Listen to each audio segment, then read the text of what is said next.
Alright, buckle up, because today we're diving into something that's got the automotive world buzzing, Dodge's newest Charger Super B. And let me tell you, this isn't just another car update, it's a statement. Dodge has brought back the Super B, and they've done it in a way that's hard to ignore.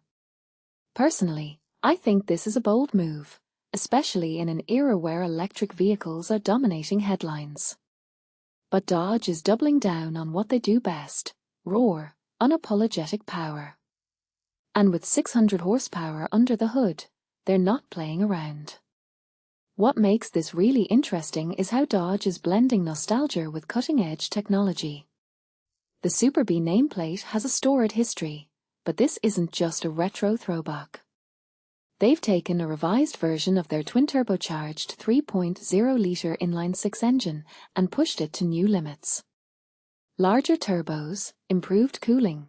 It's like they've taken a classic muscle car and injected it with a dose of modern engineering.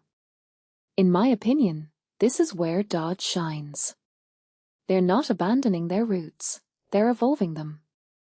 And that's something I find fascinating.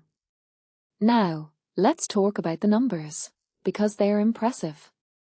600 horsepower, 531 pound-feet of torque, and a 0 to 60 miles per hour time of just 3.6 seconds. That's supercar territory. But what many people don't realize is how Dodge has managed to balance all that power with drivability. The all-wheel drive system is standard, but they've also included a rear-wheel drive mode for when you want to let loose. From my perspective, this is a car that's designed to be driven hard, but it's also versatile enough for everyday use. That's a tough balance to strike, and Dodge seems to have nailed it. One thing that immediately stands out is the focus on cooling and aerodynamics. Dodge didn't just slap a powerful engine into the Charger and call it a day. They've overhauled the cooling system, increasing capacity by over 50% in some areas. The front fascia has been redesigned to increase airflow by 30%, and it even adds downforce at high speeds. If you take a step back and think about it, this is a car that's been engineered to perform, not just on paper, but on the track. And that's where the Super B really comes alive. The suspension upgrades are another area where Dodge has gone all in. Stiffer bushings, adaptive dampers, and a revised stabilizer bar. It's clear they've focused on handling. What this really suggests is that Dodge isn't just chasing straight-line speed. They want this car to be a corner carver too.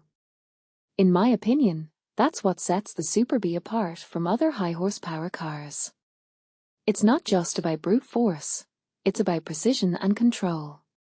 Now, let's talk about the software side, because that's where things get really interesting.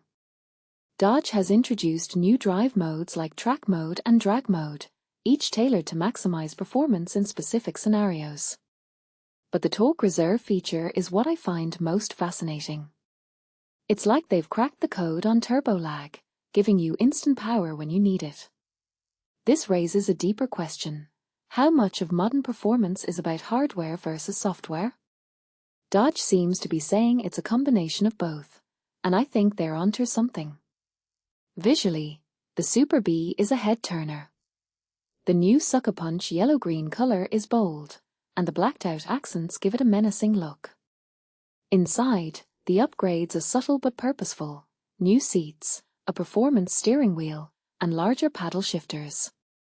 It's not over the top, but it's clear this is a car that's meant to be driven hard.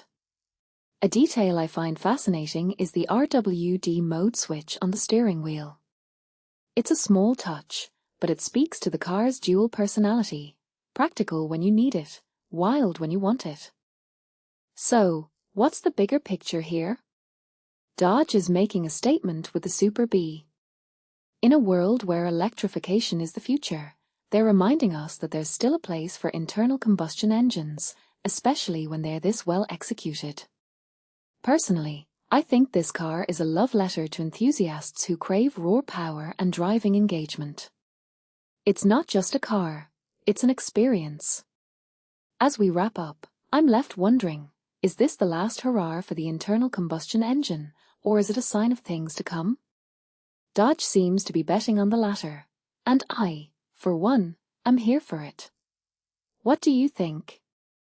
Is the Super Bee a step forward, or a nostalgic nod to the past? Let me know in the comments below. Until next time, keep the throttle wide open.